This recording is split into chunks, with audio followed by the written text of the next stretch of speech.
show will go live in 5 seconds. 4, 3, 2, 1. Broadcasting live. It's America's longest running talk show on computers. It's Computer America, bringing you the biggest names in technology with guest interviews, new products, and your emails. Listen live at computeramerica.com on any device around the world. Email the show at live@computeramerica.com or find us on social media. Be sure to check out our website for contests, giveaways, show notes, live video stream, podcasts, and more. You're listening to Computer America.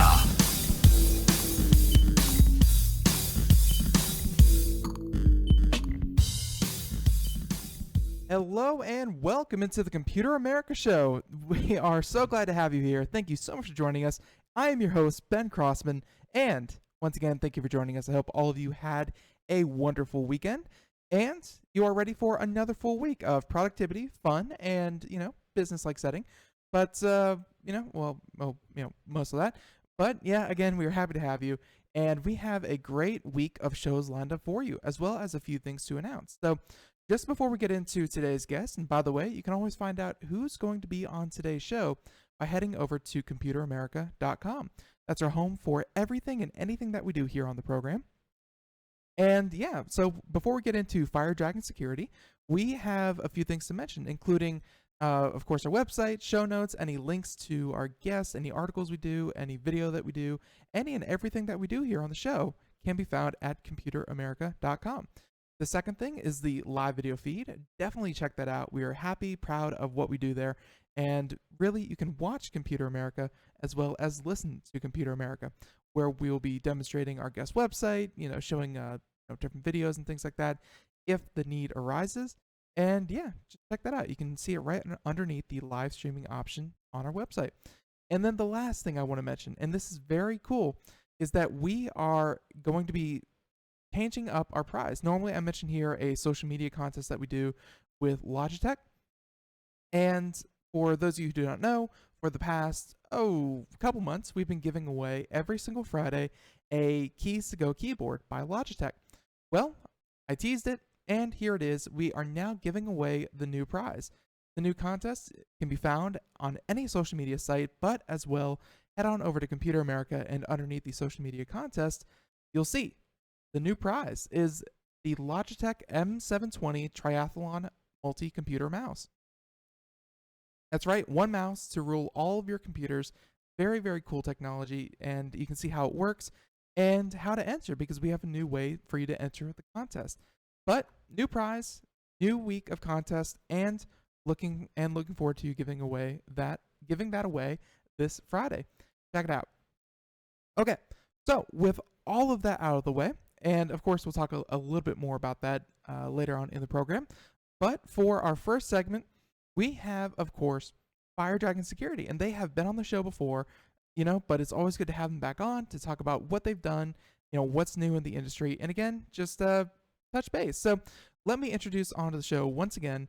Here we have, Mr. Sean Galliher, and he is the CEO of Fire Dragon Security. And Sean, thank you so much for joining us here on Computer America. Thanks for having me. Our pleasure indeed. And like every other time that we have anyone about security on, we of course like to talk about, before even that, an overview. What is Fire Dragon Security? Because I think a lot of people have heard of the AVGs, the Nortons, of the world, but what is Fire Dragon Security, and why did you start the company? Fire Dragon Security really is an intrusion detection system, and basically what it does is it looks throughout your networks and tries to identify threats. And then once it identifies a threat, it will take and it'll tell the appropriate people there is a threat. And the difference between that and like a regular antivirus is an antivirus will basically kind of look at what's on your system and look at the processes that's on your system. What an IDS is more like a network version of that. So not only does it see your system, but it also sees how traffic run around on your network and determines whether you have any type of infection like that. And why that's important is because nowadays, because of all of the cyber threats we see now, and I would like to tell your audience to go out to your website. I saw a pretty interesting article out there about cybersecurity. But nowadays, with all of the threats going on and all of the information being passed back and forth between computers, we have to understand that there are so many layers to cybersecurity that just putting a cork in one layer doesn't really take and really stop the bleeding of what goes on in the cybersecurity world. And that's one of the things that this is there for, is to, help companies, individuals, those type of things out with their cybersecurity and cyber threats that come down the pipe. Right. No, very important. And yeah, we definitely do have that article up on our website, and we talk about cybersecurity so much, but it's also very important to, of course, note that it's not an easy thing. I mean, in that article that you mentioned on our website, I kind of went through some of the biggest profile hackings that happened in the past couple years. I mean, we had the U.S. government, a place where you think that they'd have really good security, had this idea of a continual intrusion. I forget the actual term for it, but I mean, like, you're right. I mean, it's not just, hey, don't click on a link. Like, even after you're infected, these security issues can persist for months on end, right? Yeah, and one of the things that you see is in the industry, and you know this from working with computers and being involved in the computer industry for so long. There will be one label called cybersecurity, and that labels everything from antivirus to intrusion detection systems to everything in between. And when you have that, it kind of does a disservice, because people don't understand those layers that go on in some of the different things that you talk about in your article, and some of the different things that happen. It's not just I'm going to throw antivirus on my system and I'm good anymore. And in fact, I would kind of argue that antivirus is almost a moot point anymore. I don't think there's a lot of viruses that are being passed around, not comparable to malware and stuff like that. Right. The malware is definitely probably the prominent vehicle in the world that's being used to infiltrate systems, both personal and public and private. And just about anything that you see out there now for any type of company that's been infiltrated, government or anything else, it's usually done through that kind of vehicle. And the reason is it's real hard to break into something. It's not so hard when people invite you in, and that's really what malware does.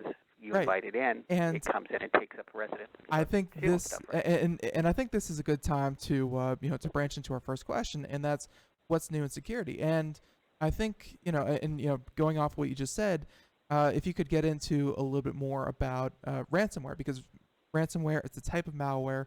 It's according to a lot of numbers, like where it was maybe 10% of all security risk were ransomware at one point a couple of years ago. I read somewhere that it was like 90% of all malware was now ransomware. I mean, like, ransomware is a huge problem. So what's new in security in general, and what are you seeing in the field? Well, see, ransomware has been around for a while, and I think it was being tested probably 4 or 5 years ago. You didn't see a lot of it, but it's kind of hit here and there. And basically, what it is you get, usually it's through the email, you get some type of phishing email. It says, okay, great, here's a photo from Aunt Mary, and you go, okay, great, and you click on it. And then it says, would you like to install this or something to that effect, and you click OK. And once you hit that OK, what it then does is it downloads to your system and then encrypts all of your data. And this has happened, what we see out in the field, this happens in everything from personal people up to large corporations. Once that happens, then a message pops up and asks you to pay them a certain amount of dollars. And I think they do a little bit of their research, because depending upon how big a company it is, really kind of depends upon how much money you pay them. It can be as little as $30 if you're just a personal person, and it can be as much as I think the highest I've seen was $150,000. Wow. And everything in between. And so what this does is that it encrypts all your data, and you have no way to get that data back out unless you pay the ransom. And that has been a kind of a tried and true test that has been going on for about the last 5 years. It did simmer down about a year and a half ago, but then it came back somewhat with a vengeance. And you see that malware now is being infecting all types of company and all kinds of company. And in that scenario is really where you kind of look at the gravity of what goes on. If you're a company or if you're even an individual and they come back and they say, listen, we're going to, basically ransom you $150 for your data, most people pay it. And the reason why they pay it is because it's much cheaper to do that than it is to have someone go and recreate your system from scratch.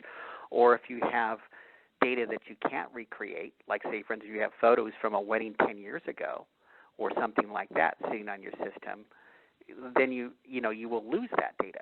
So that's what ransomware does. That's kind of how it is. And about 3-4 years ago, a company was basically raided that did ransomware, and it was one of the first ransomwares put out. And when they raided it, they found out that it cost them about $250,000, I think it was, to make the ransomware, but they ended up bringing in about $44 million off of it. So this is all a business for them.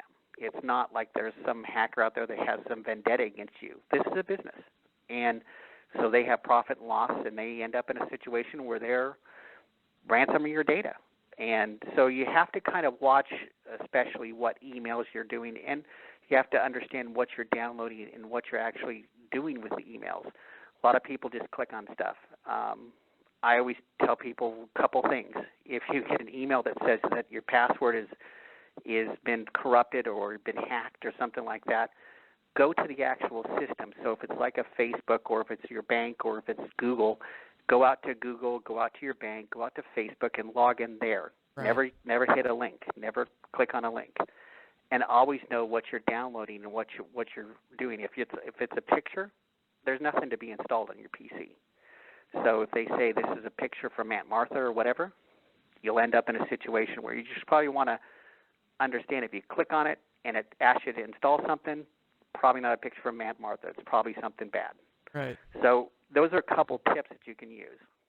Well, yeah, and of course you come at this, you have a security solution for small medium business, and it's like you said, it's pretty easy to write definitions for viruses. Well, not everyone does it in their spare time, but it's one thing to shoot down viruses. You take a little snippet of code and you say, hey, anything that matches this, do not allow on the system. Makes sense, pretty easy. But like you said, it's much harder to do security when the victim kind of invites people in, clicks on that link or installs something they shouldn't install, or go somewhere that they shouldn't go. And it's much harder. So how do you see a change in, on your end on security? Is it all training? Is it all, advocating proper internet usage, or are you seeing a shift in your technologies as well? Well, that's always a start. Your policies that you use as personally and also as a business always affect the way you do business. So that's one thing, and that's something that any business can do. It doesn't cost them really anything other than to understand how to implement those policies. But one of the things that you're seeing, and one of the ideas behind FireDragon, is to have the ability to change for the environment. Our box actually analyzes the actual stuff that is being downloaded and the links and that type of stuff. So we actually analyze that stuff. We don't go after and we're go after kind of a reactive scenario where if someone 2 days ago had this and this ended up being bad malware that we might pick it up in some database download or something. We actually analyze it in the box. So we're a very proactive scenario, and that's really where the industry has to go, and it's starting to shift a little bit, is that you see that proactiveness coming back, and not as much of, well, we're going to end up in a situation where this virus or this malware is going to be good for the next 3 days until we put it in our database, and then everything will stop it. And that's really where we've been, is that most of the systems out there still, they're starting to move a little bit. Most of the systems out there still are looking at a database that could be older, could be as much as 2 or 3 days older, and that's what they're looking at to determine what type of issues or problems you have on your system. I think that you probably, being in computers, and a lot of people realize this when they've had antiviruses, where it'll say, do you need to update your virus definitions? You go, yes, and it updates it. Next month it says the same thing. Well, what that actually is doing is it's updating what viruses you can detect. And if you can imagine, if you're doing that every month or even every week, you end up in a situation where you're 7 days that you may have had a virus that you're not protected by. And the same thing happens with malware. Yeah, no, the same thing happens. And, we've talked to many people who, black hat hackers, white hat hackers, who say that, you think that computer codes are sophisticated and it takes, weeks of development, and the answer is not really. I mean, one little tweak here and there, and it's an entirely new virus, an entirely new definition. Like, these things can change on an hour-to-hour basis. So obviously, if you update weekly, monthly, you are going to be extremely vulnerable. So, very, very important to call that out. So, and this leads to a bigger thing in general, because for individuals, it's one thing. Maybe ransomware, maybe you're in for a headache. But for businesses and businesses in general, if we could speak to you have here you have here something called cyber war.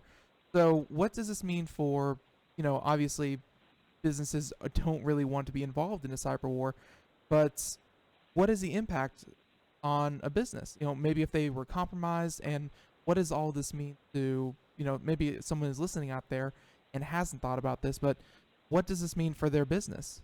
This whole all these malware and intrusions. Well, a couple things. One of the things that you have to remember is the minimum you have to understand there's going to be business disruption. Now, it could be a minor disruption where it could be a secretary who doesn't have her system for an hour. It could be a major disruption where you take your product offline for a couple of days or a week. So there's that level that you're looking at. That's the minimum. That's if you get by easy.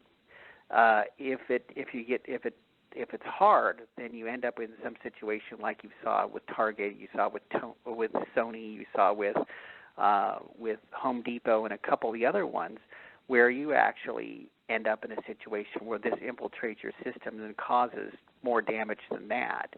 I mean, the Sony ended up in a situation where they had to basically take a loss on a picture because of it. And in that scenario, you got to think about how much money that probably cost them. It was in the millions, in the tens of millions, maybe even the hundreds of millions. And so you when looking at that, that's something that you see on the other type of extreme, where you see businesses having to alter not just minor things, but having to alter the way they do business or how they do business to move away from this. And then you have the legal aspects that come with it. If you're a company and you're collecting personal data and credit card information possibly, and social security numbers and stuff like that, if your business is infiltrated and that is given to someone that wants to do identity theft, wants to open up new credit cards in your name, wants to do certain things with your information, maybe even wants to get a refund from the IRS, those things are happening also. So on that aspect, we're starting to see the courts come a little harder down on companies that allow this type of infiltration into the company. And we're starting to see some of the cases wind through the court system where it's not just a simple, slap on the wrist. They're really starting to look at some of these companies and saying, well, were you really lax in your data security? Is that why there was so much of an infiltration and a problem? And in that going on more, you're going to see a lot of that coming down and probably wind up through the courts. Yeah, no, we definitely saw some of that. Especially the credit card companies and or the Targets and the Home Depots of the world. I mean, the end consumer really doesn't have a choice when they say, "Hey, would you like to pay for your order using a debit card?" They really don't have much of a choice, and they have to entrust that they handle their security properly. So, nope, makes perfect sense. And going forward, it's going to be there's going to be a few tools that you can rely on. One of them here, we have here, what he worded this a little bit weird, but why should people worry about encryption? Or how does encryption play into what you do and security in general? So what most people don't realize is when they start to do a credit card or something like that through a website, they'll notice that there'll be an HTTPS that will be attached to it. That usually means that there's a layer of encryption on that website. So when you interchange your information with it, there is some type of layer of encryption. I won't get real technical, but basically they exchange a key between each other, and that's how they decode the data. So when you were younger and you might have gotten, and this may be something that probably the younger people don't see as much, but when you were younger and they had all of the little keys that you would decode, where you would end up in a situation where you'd go into first grade or something, and they'd say, an A's an apple and a B's a ball, and you'd have to try and figure out the message. Right. That's similar to what encryption does. And so and that kind of protects that. But as we were talking before, that does no good if you have a secretary or you have a CEO or you have quite frankly, an accountant or anyone else that is inviting people in to their systems. And that's really why you don't see people going too much after encryption or encrypted systems. Why do that when someone's going to let you in for free? And that's what happens, quite frankly, all the time. That's what's happened at Walmart. That's what happened at Home Depot and everywhere else, is it ended up that someone had allowed someone to infiltrate the system. Encryption is very tough when it comes to trying to figure out what the problem, or trying to figure out what's actually moving between two systems. So that is a great thing. Right. But going forward, that's kind of what people are going to go at. They're going to go up behind the system after it's already been decoded. That's when they want the information. Right. Yeah. And we're seeing certain messaging applications, WhatsApp, what have you. I mean, they say end-to-end encryption except for when they don't want it to be. And on the server side, like, it gets decrypted and resent and that kind of thing. I mean, no encryption. Well, I don't want to say no encryption, but a lot of encryption where they say it's either end-to-end or encrypted, they don't strictly mean that. So it's a very weird thing. So, but I wanted to move on real quick to something that we don't really do politics here. That's not really our forte, and you make half your audience mad whenever you mention one way or the other. But we have this next question here about how does cybersecurity not get more attention? And I bring up politics because, the French just had France just had their election, and there were another slew of email hacks for one of the candidates, perpetrated by, that was state-sponsored hacking. In the U.S., hacking certainly involved. I mean, there's currently some kind of discussion going on right now in Congress today about it. But even so, the idea of cybersecurity doesn't seem to get a lot of traction, but the ramifications, the information that's leaked out does get a lot of traction. So why aren't more people, why isn't cybersecurity getting more attention from government, businesses, what have you? I think, and this is just my opinion, I think a lot of it is because most of the stuff that goes on there is actually policies and issues going on with inside the governments and the candidates' campaigns and stuff like that. Meaning that you end up in a situation where, when we use the term hacking, that's kind of a blanket term, and it conjures up things of people trying to specifically, spend all night trying to get into a system. But again, what seems to be has happened in both of these is there's been some type of a welcoming into the organization by someone, meaning that there's been some type of download link clicked, something like that, where they gave up passwords and stuff like that, with really no cost to the hacker at that point. And that's the reason why you don't see a lot of attention put to it, because I think that a lot of people come back and go, well, that was kind of our own fault. We should have figured that out. And, like anything else, I don't think that politicians and people in that level of government want to come out and say, we were at fault. It was our fault. We didn't, we should have followed directions. We should have had better policies or something like that. So you see that comes out, and with companies, they don't want to lose clients. It's better for them to end up in a situation where they lose $1 million, for instance, in Target's case, where they lose some money there, instead of coming out and saying, yeah, it was our fault, we had a problem, because then that kind of becomes a problem for the confidence of the people that are using their credit cards at Target or Walmart or anywhere else. And so I think that gets kind of pushed underneath the rug, and you don't hear a lot from companies about cybersecurity and cyber problems, because they don't want their clients to go to another, go from Target to Walmart, or go from Bank of America to Chase or Wells Fargo or somewhere else. Yeah. I mean, a lot of these companies are very reactionary, saying about how, after they've been compromised, after they've lost financial information for many of their customers, they go on the record and they say, hey, here's what we've done to change it. We are now taking these steps. And you sit back and say, one security audit later, and you could have made those before you were hacked, and it wouldn't have been that much of a problem. So very reactionary on their part. In the next couple of minutes, Sean, why don't we go through FireDragon Security? Because, we can talk about the industry in general for hours. I'm sure it's, a very robust field. But FireDragon Security, why don't we talk about what it is that you provide, and if someone were interested in getting, a product from FireDragon Security, walk us through the process of getting set up. Okay, so what we provide is a security appliance that you put on your network, and after you put on your network, it basically will monitor traffic across your network, and it looks at the behavior of what's going on, not just whether it fits a profile, meaning it fits a situation where it's got the same code as some other virus that's known, or some type of malware that's known.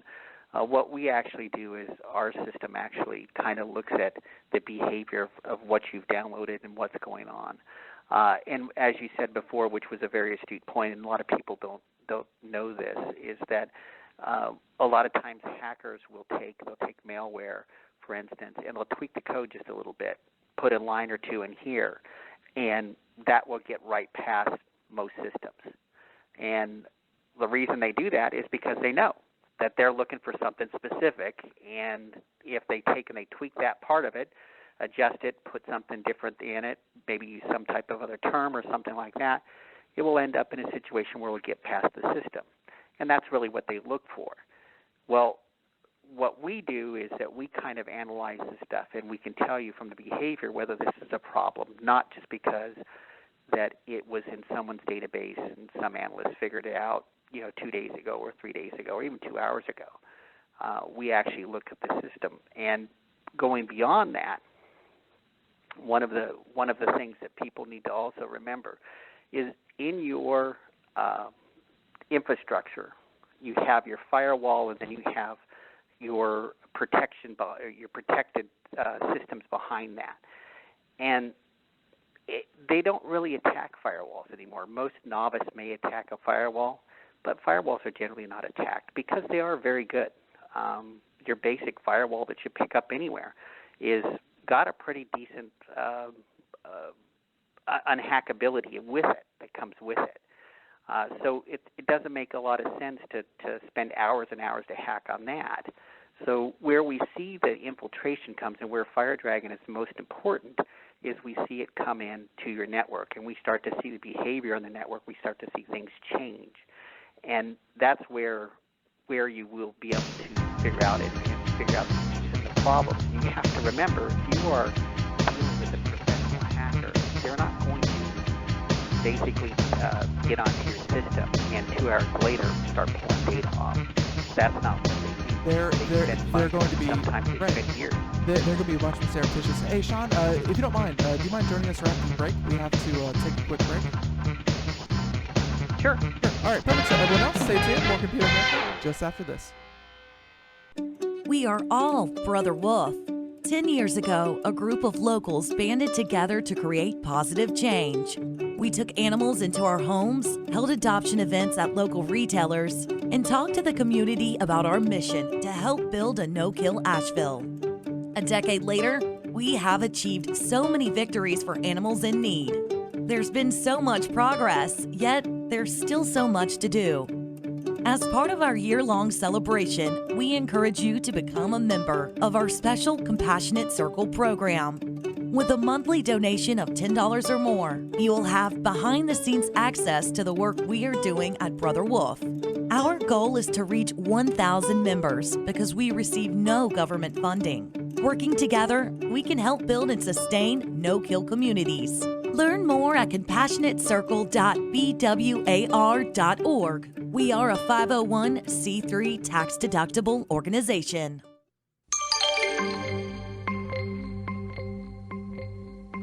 And welcome back to the Computer America Show. It is 31 minutes past the hour as we continue on here. And for anyone just joining us for any reason, first of all, welcome into the Computer America Show. Second, we are continuing on. And, you know, I don't want to take too much of his time, but yeah, for everyone out there, we are talking to Sean Galliher. He is the CEO of Fire Dragon Security. And yeah, and sorry I had to interrupt you there, but we were just talking about, you know, if you could pick it up, where, you know, modern day hackers, it's not, you know, this kind of snatch and grab situation that, you know, you think when you break into a house, you run in, grab the valuables, run out all within a couple of seconds. You know, hacking nowadays, it's once you're in, it's much more valuable to stay hidden. It's much more valuable to, you know, stay and snoop. So, you know, and again, this is what you seem to really specialize in over at Fire Dragon Security. Yeah, and so, and this is not, it's not like this is a concept that everyone realizes or thinks about. I don't think that when you see the recent hackings that have happened in the government and into private industries, I don't think it's anything that stays on anyone's mind. I was speaking with a CT, I think it was a CTO of a very, very large tech company. Now, this is a large tech company, so you would assume at that point that this large tech company, that they ended up in a situation where they had a lot of knowledge of exactly how this all works. And so we were talking, and we were talking about different things and different cybersecurity issues and problems.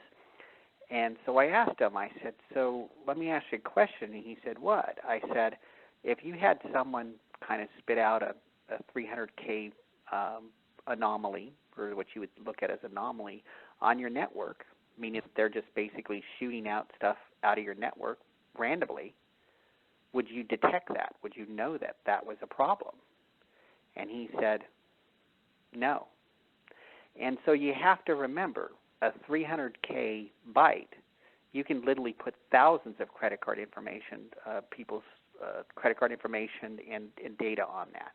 And so if you can imagine that, say this happens, say 20 or 30 times a day, right? Pretty soon you're going to pull all that stuff out, and that's part of the problem. Right, and you know, for a lot of people out there, 300K, I mean, you know, that's maybe the size of a photo, a picture. Like, you could chalk that up to coincidence, you could chalk that up to, you know, just random happenstance. But you're saying that you pick up those little bursts that, you know, many people would just overlook and say that's not right. Yeah, and that's part of the issue with dealing with stuff. You know, as it sits, that's the difference really between a firewall and an IDS to an extent. Is a proper IDS and stuff that we do. You know, and we call ourselves an IDS, but we're really much more than that.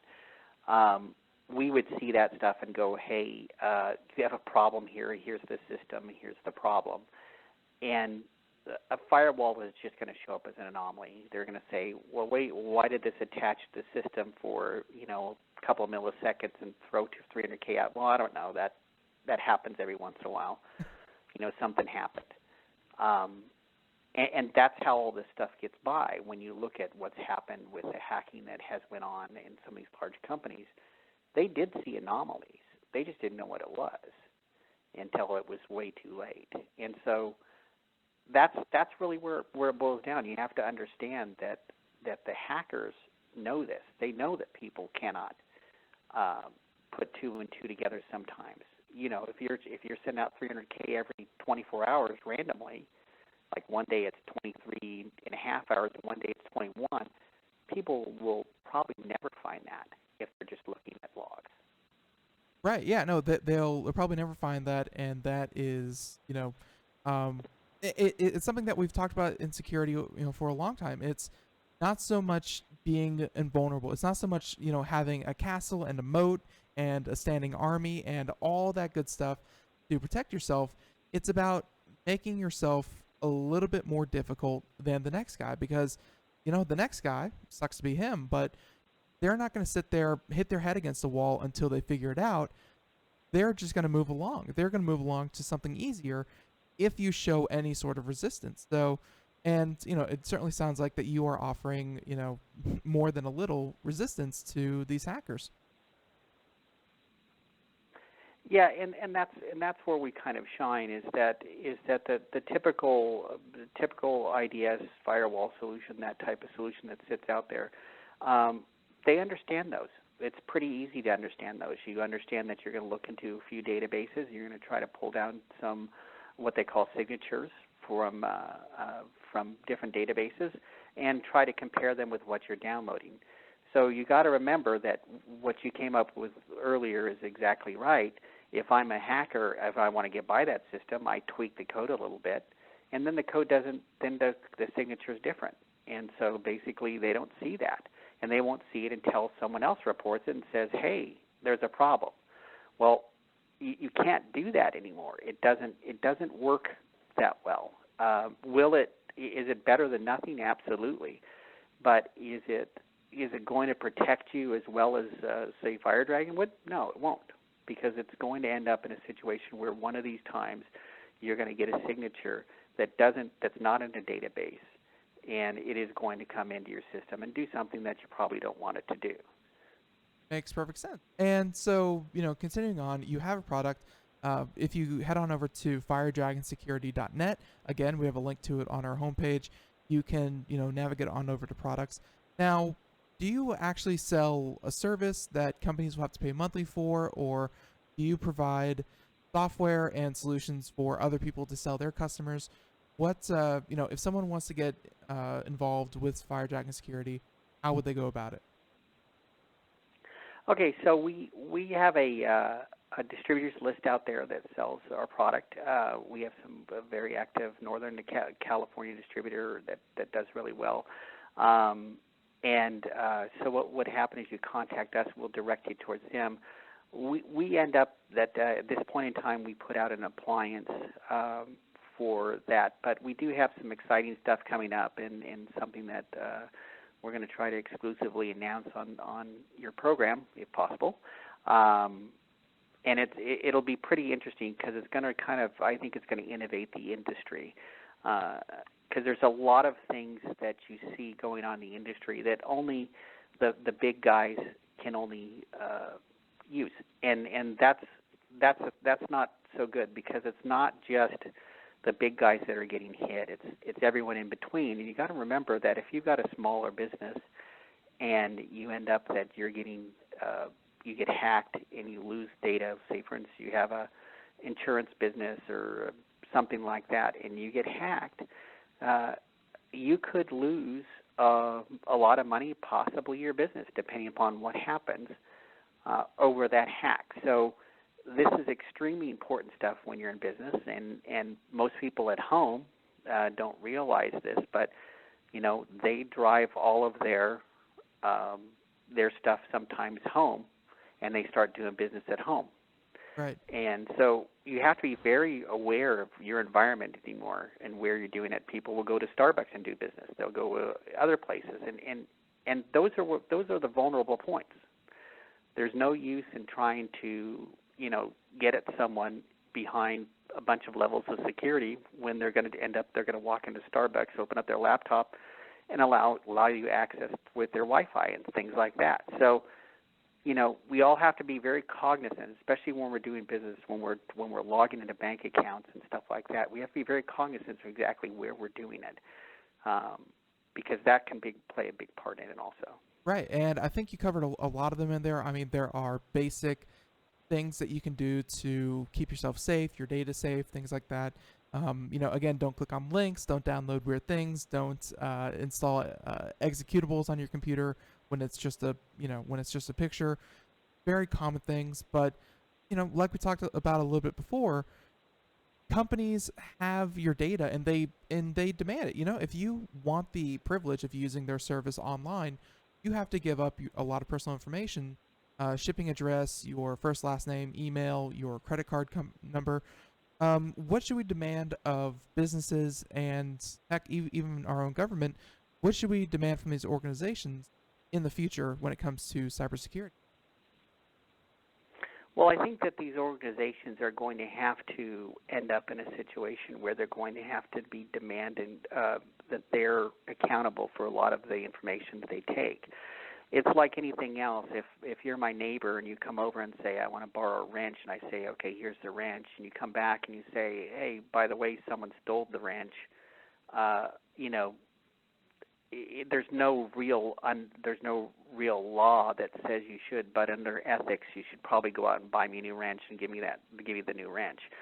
And I think that right now we have that scenario where we have the companies that are ending up, instead of buying a new wrench, they just come back with their hands open and say, well, sorry, someone broke in and stole it. And I think that pretty soon we're going to have to demand that they buy a new wrench for us, that's something that they have to do. And the courts are starting to come down on that side and say, yeah, you have to do more than what you're doing. And, it's going to, as this goes on, and you have to also remember this is not going to be something that's going to go away. And as this goes on and it gets more intriguing with some of the stuff that comes out and some of the weird things that come out, the big companies like Google and Facebook and everything are going to have to be held accountable. I mean, you brought up a political aspect of it in the elections, and one of the things that I have not seen so far is that,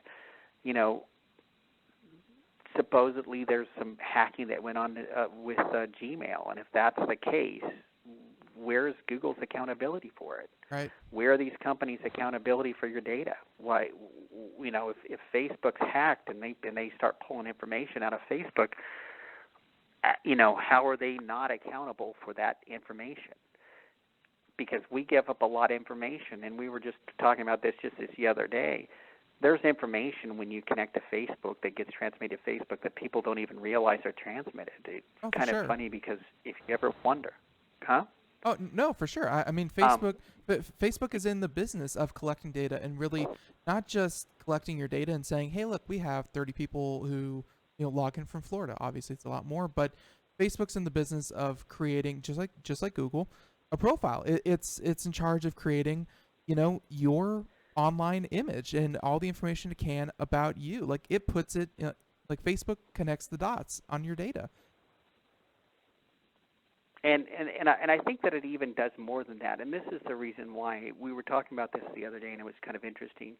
We were talking about how some of these social organizations, you log into them, and they suggest people, friends or something, that you don't have any clue how they would know that would be someone you would even know, meaning that you might have been someone that you had talked to on email 5 years ago. And suddenly they're popped up as we suggest this person as your friend or a colleague or something like that. And so you got to realize, and you got to think about, how do they know that? I don't think that they can collect the dots on the other side. I think that's a too difficult of a thing to do. So they got to be pulling information off your PC. And my suggestion is they probably pull it out of Outlook or something like that, because you've emailed that person or something along that lines. And it's astounding the type of information they pull from you. And you don't really think about it. You don't really, you click the OK and I agree, and They say, okay, great, let's open up your, let's open up your life and start pulling information out of it. So we have to be very cognizant of that, of what we're doing, and especially when it comes to cyber threats, but also when it gets your own personal security. A lot of people spread their life out on Facebook. Yeah, I don't know if that's such a good idea. It's so right. This current generation, they kind of, in my generation included, we kind of hit our teenage and formative years on social media, and the generation after us, I mean, I have friends that are posting baby pictures weekly. Like their entire lives are going to be on the internet before they even hit the age of consent of 13 years old to even use Facebook. Like it's going to be a problem. But no, personal, making sure that you're in charge of your own personal security, best thing you can do. And again, I'm excited to hear about what you have in the works. It sounds very interesting. And, of course, looking forward to have you back on to talk about that when you finally do launch it, either with here at Computer America or somewhere else. But sounds very interesting. And Sean, I just, I'm sorry for holding you over for, 15 minutes over. But no problem. This was very interesting. And again, I want to say thank you. If people want to find out more, go to your website, I assume. Okay. Okay, yeah. I appreciate the time. Thank you. All right, perfect. And once again, everyone, computeramerica.com, we have a link to firedragonsecurity.net and everything that we talked about here today. So, Sean, thank you so much. And again, can't wait to have you back on. All right, you have a good day. All right, goodbye. All right, and everyone, there he goes. Once again, Mr. Sean Galliher. He is the CEO of Fire Dragon Security. Again, firedragonsecurity.net. Check them out. And again, can't wait to hear about their new product. That's sounds like it's gonna be a lot of fun and something you should definitely check out. Again, if you own small medium business, security should not be an afterthought. Security should not be reactive. You should be proactive. And now with that, I think we have time for just a few. And yeah, we had a lot more picked out, but we'll get to what we can. And yeah, these are all news stories that we had picked out that, we felt that you really, really, there we go. Yeah, that you really should know about. So here we have it. This is Computer and Technology News brought to you by Computer America. So here we go.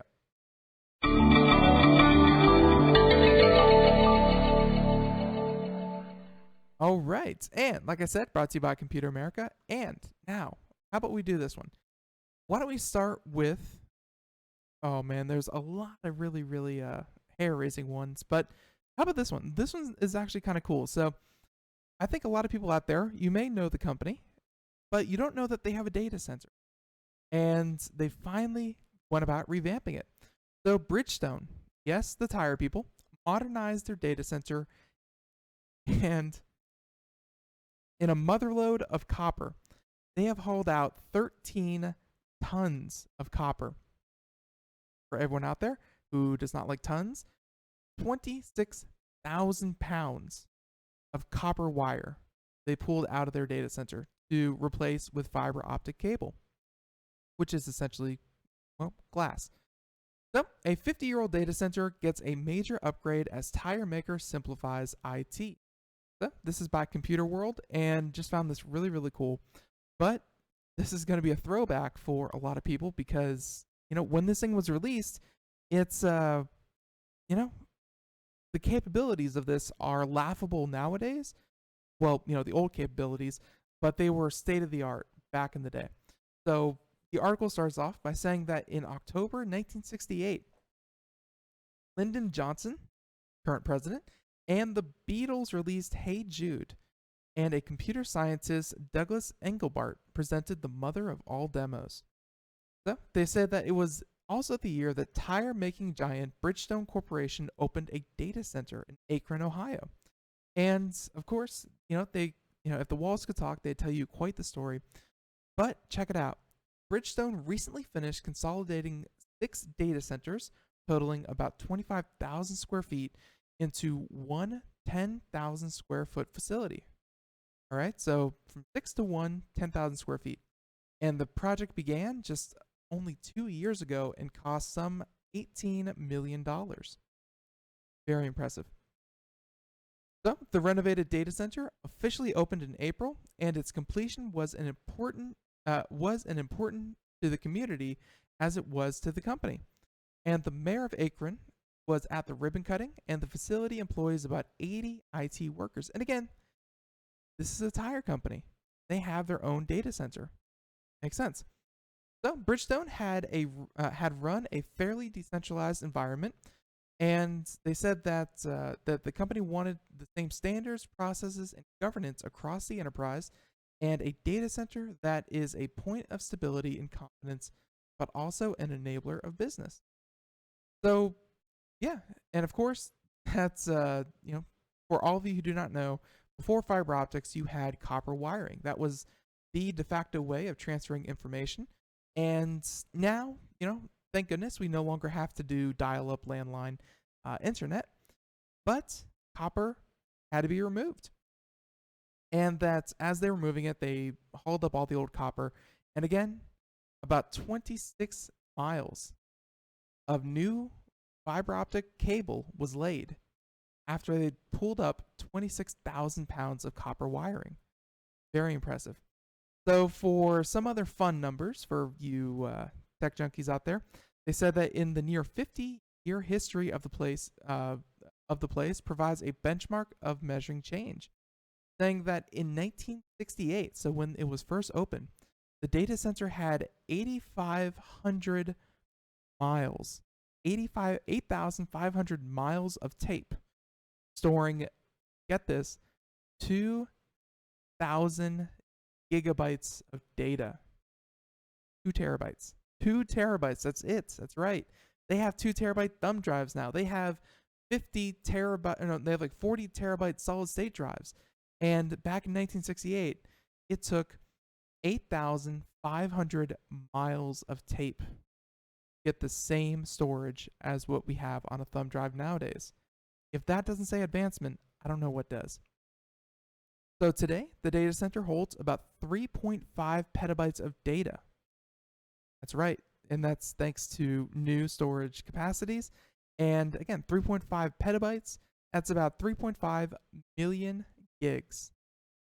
Not the most we've ever heard of, but very impressive, very impressive. So they said that about 90% of the workloads in Bridgestone's data center are virtualized, and that the facility has 3,000 physical and virtual servers. Very robust. So they're saying that the renovation allowed Bridgestone to move to an environmentally friendly cooling system. The data center uses outside air to cool for 70% of the year, and mechanical cooling is only required once when the temperature reaches 70 degrees.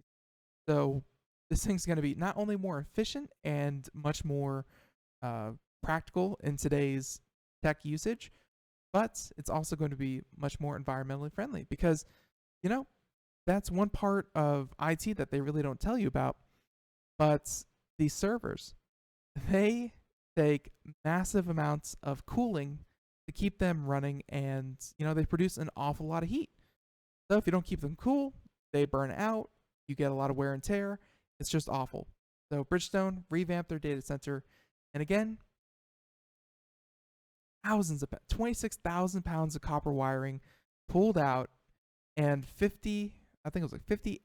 67 miles of fiber optic cabling now in place. So, man, do not miss those days. Those 1968 days. Oh well. All right, so now with that one, that was a pretty interesting story. Why don't we do another interesting one? And I'll admit, I'm still thinking of a use case for this, but I'm sure Electric has one already in mind. So this coming from Engadget, Mr. Richard Lay, and get ready to spray touch controls onto any surface. Spray in quotations. Saying that Electric, with a K at the end, Electric, is a seemingly easy way to add touch input to any object. So nowadays we're accustomed to the slick glass touchscreens on our phones and tablets, but what if we could extend the same luxury to other parts of other devices? That'd be nice. And in a cheap and effective way. Well, there's a solution on its way saying that the ACM Chi conference this week, Carnegie Mellon University Future Interfaces Group showed off its latest research project, dubbed Electric, which enables low-cost touch sensing on pretty much any object with a conductive surface. Either it's made out of a conductive material, such as plastics mixed with conductive particles, or has a conductive coating, which is, you can use like carbon conductive spray paint applied over it. So the technique works on irregular surfaces as well. And this is one of the ones that you should definitely check out the video for. They have some diagrams here, but the sensing principle behind this is based on electric field tomography. And basically the surface is surrounded by a number of electrodes, with one pair of electrodes injecting a small current into the surface. And the voltage at the other pairs is measured. So when you place a finger or any other object and you interfere with that continuous signal, you essentially, hey, that's enough of an input to designate maybe either a, volume up and down, or, again, they're using like a guitar, so all these are going to be music based, but you can do things like skip songs, or increasing, lowering the volume, all with a touch on what was traditionally a non-touch surface. Very, very cool. So they're saying that another interesting use case involved vacuum forming velostat, which onto the back of a smartphone, and with the electrodes attached, this enabled the phone to detect different grips and thus toggle the corresponding apps. So, for example, holding the phone horizontally by the ends of its top and bottom edges would trigger the camera app. So not even selecting it, just it knows how you're holding it and what you're doing, that triggers it. And holding the phone vertically with both thumbs ready to type would trigger the keyboard. Makes sense. And they also have some other use cases, like for steering wheels, where they would spray and coat the steering wheels with this, with this technology, and therefore it would tell you how, if you are, holding the steering wheel correctly, or if you would, if you just change anything, or maybe even the entire steering wheel is its own touch device, and you could change the radio through your steering wheel. Very, very cool. And again, not necessarily available to the public just yet. Obviously, Carnegie Mellon is still working on it. But again, electric. They're saying that they say that it could be at least a year away from commercialization. And according to Future Interfaces Group, saying that that said, once the performance and noise filtering have been optimized, it'll simply be a matter of packaging up the circuitry as a single chip, or even applying it in software form. So, yeah, this stuff, it's it shows a lot of promise, and we'll see what happens when they finally bring it to market. So, for everyone out there, in this last minute of the show, I of course want to take you and talk about the M720 Triathlon. Get this right, Triathlon mouse. And this is Logitech. This is their newest mouse. They are just releasing it. I want to say this week. Yeah, this week. It's their newest mouse, $50, and it looks great. 90 seconds. There we go. Yeah, it looks great. Cannot say enough about it, and looking forward to giving it away here on Computer America. Head on over to computeramerica.com, and right there in the on the bar, check out the social media contest, and figure out how to enter 7 times. That's right, you can enter 7 times for one contest. Check it out, computeramerica.com, or it's over on our Facebook page as well as Twitter. So check it out, and everyone out there, thank you so much for 60 tuning seconds. in. And yeah, can't wait to tune in tomorrow and talk with, let me get this right. So tomorrow, if you're joining us here on Computer America, we will be talking to a company called Yummy. That's right, YUMMI.me. And that's right, we're going to talk about Yummy, their app, and just what it is that they're doing. Should be a lot of fun. And again, check it out, computeramerica.com. Same time, same place. Till then, everyone, have a great day. And yeah, catch us tomorrow. Have a good one. Bye, everyone.